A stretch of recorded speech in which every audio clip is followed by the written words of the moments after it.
Hello students, we'll start with Unit 5, Chapter Enzymes. Enzymes, it's a Greek word meaning in living. You can break this enzyme word as enzyme. En means in, enzyme means living. So enzyme meaning in living cells. Previously, it was termed as biocatalyst or organic catalyst by scientist Berzelius. Yes, catalyst. Catalyst means a compound which will assist any chemical reaction, and when this chemical reaction is biochemical reaction, it is known as biocatalyst. Berzelius defined this biocatalyst or organic catalyst as high molecular weight proteins. Then this biocatalyst was termed as enzyme by scientist Kuhnhe in 1878. The first enzyme was extracted from yeast cell by scientist Buckner, but when that yeast cells were observed that enzyme extract was not single or purified extract. Yes, that was a multiple extract. So the first purified enzyme was isolated by scientist Sumner, where he isolated urease enzyme in 1926. So right from 1978 till 1926, the scientists were in process of isolation of pure enzyme, single pure enzyme. To define enzyme, enzyme may be defined as biocatalyst synthesized by living cells. The enzymes are in living, so they are synthesized only in living cells. They can be defined as proteinous in nature, colloidal and thermolabile in character, and specific in their action. So three things to remember. They are proteinous in nature, the nature of protein, all your enzymes are protein in nature. They are colloidal and thermolabile in character. Colloidal, colloids in shape. Thermolabile, they are heat sensitive. So colloidal and thermolabile in character, and very specific in the action. Right? This we know already. We have learned many chapters, many biochemical reactions, and in every biochemical reaction we had one new enzyme to remember. Right? So only one reaction catalyzed by a single enzyme. That's enzyme cannot catalyze multiple reactions. So enzymes are very specific in reaction. One enzyme, one reaction. So they are proteinous in nature, colloidal and thermolabile in character, and very specific in their action. Classification of enzyme. Enzymes are classified as first arbitrary names. Arbitrary names is something we like it, right? So the names of enzymes were given depending upon the discoverer. So if I am the discoverer and I like this name, I'll give the enzyme this name. Yes, if one is the discoverer and he likes his own name, so he'll give his own name to the enzyme, and that will be the name of the enzyme. Then came the tribal naming system. Tribal naming system includes writing a suffix ASE. So for any enzyme, whatever the substrate is there, and the substrate last three letters is replaced with ASE. So for example, if it is a reaction of sucrose, right? So now the sucrose is an substrate. So this OSE is replaced with suffix ASE. So the enzyme which catalyzes the reaction of sucrose is sucrase. ASE. So to the name of substrate, you add the suffix as ASE. Another example, if it's a enzyme which catalyzes oxidation, so oxidases, ASE. Right? So the tribal naming system is adding ASE, but even though during those time when the trend was to give the tribal naming system, we had some common names of enzymes as pepsine, trypsines, and so on. Then came the broad classification of enzymes, which divided enzymes into two broad categories as intracellular enzymes and extracellular enzymes. Intracellular enzymes are the enzymes which are functional within the cell where they are synthesized. Right? So intracellular, they are synthesized within the cell and they are functional within the cell.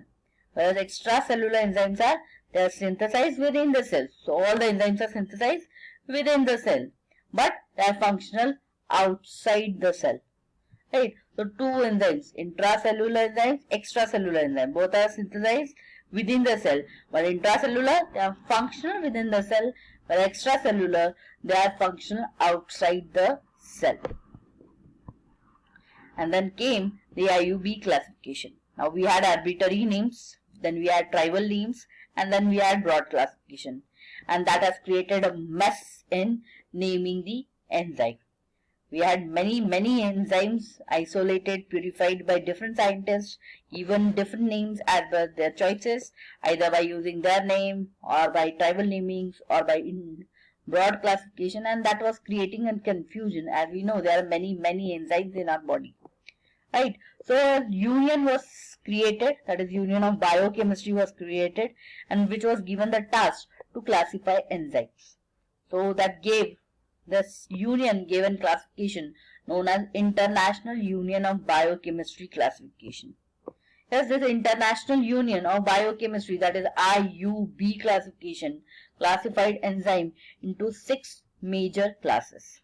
The 6 major classes are oxidoreductases, transferases, hydrolases, lysases, isomerases, and ligases. The word is OTHLIL, that is oxidoreductases, transferases, hydrolases, lysases, isomerases, and ligases. So how will you remember this? OTHLIL, OTHLIL, oxidoreductases, transferases, hydrolases, lysases, isomerases, ligases. Now we learn one by one. First is oxidoreductases. The word itself tells you oxido and reductases. So oxidation and reduction. The enzyme which catalyzes oxidation reduction reactions are oxidoreductases. That is the enzyme which catalyzes redox reaction. Example, dehydrogenase enzyme. Yes, dehydrogenation. So dehydrogenation results into removal of hydrogen from the substrate, and that removed hydrogen is taken up by coenzyme, and which is converted into its NAD is converted into NADH. So addition of hydrogen. So removal of hydrogen from the substrate, addition of hydrogen to your coenzyme, and it is nothing but the redox reaction. So redox reaction. Yes, the other example is oxidoreductases. Second is transferases. Transferases, they are enzymes which are involved in transfer of a group of atoms or a molecule. Just for example, AX plus B. So this X is your molecule or an atom which is transferred from A to B to form product BX plus A. The best example for this transferases is aminotransferases or transaminase. A transfer of amino group from amino acid, transfer of amino group from amino acid to keto acid to give keto acid and a amino acid, right? So transamination.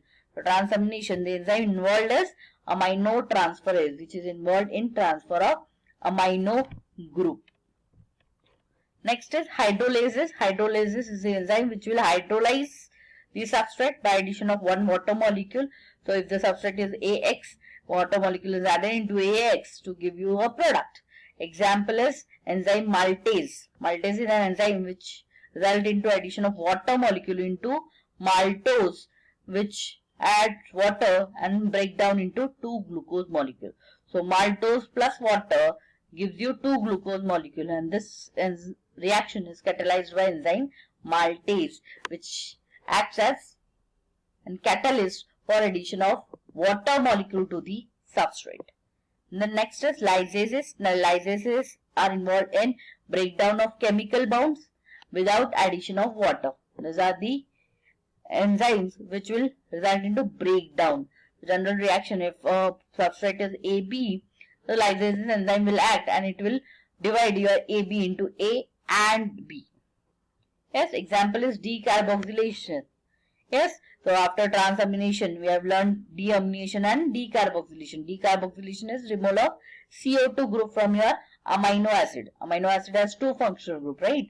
NH2 and COH, right? So that amino acid get broke down into amine, and carboxylic acid is removed as CO2, and that is catalyzed with the help of enzyme lysis. Yes, so next is isomerases. Isomerases, These are the enzyme which catalyzes conversion of one isomer to another isomer. So just conversion of one isomer into the other form. If one is L, it is converted D. If it is D, it is converted to L. If it is keto acid, it is converted keto carbohydrate, it is converted into aldo carbohydrate, right?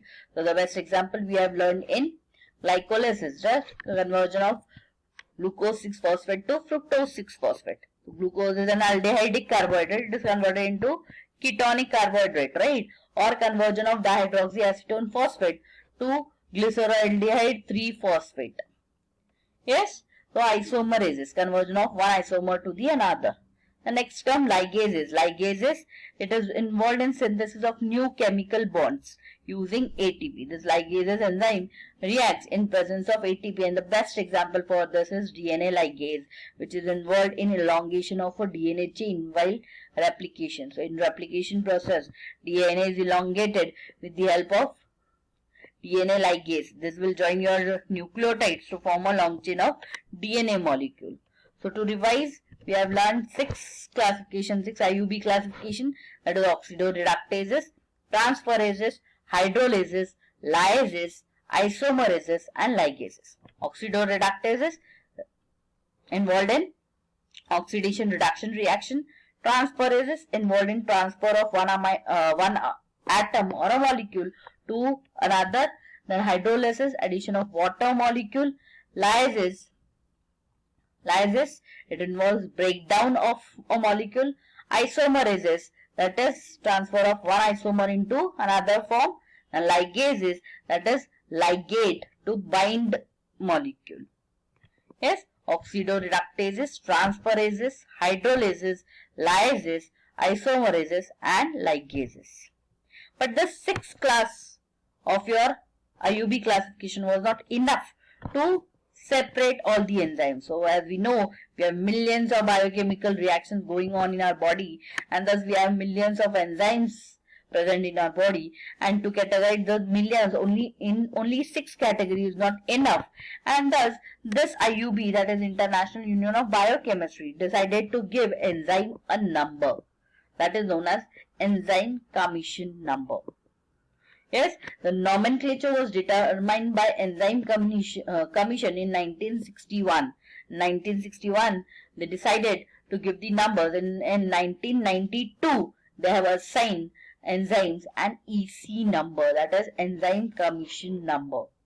Yes, this Enzyme Commission number has 4 digits in it. It has 4 digits in it. For example, for alcohol, NAD plus oxidoreductase, EC number is 1111.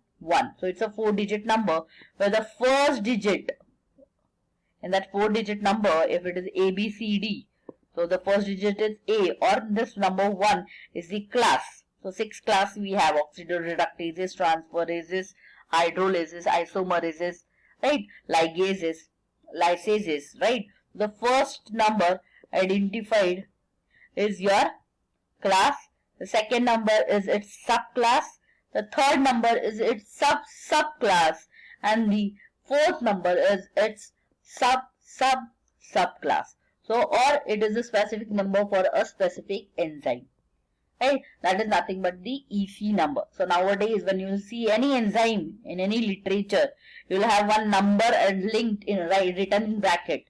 So that will give you the idea about what the enzyme is, in which category it falls, what is its subclass, or what is its subclass, or what is its specific number for the given for the enzyme, right? So this is all about the classification of enzyme. So enzymes can be classified as, first is arbitrary names, second is tribal names, third is broad classification, and the fourth one is IUB classification. An important topic to remember: the question based on this topic is define and classify enzyme, which can come for 3 marks or 5 marks. Hope you were able to understand this topic. Thank you.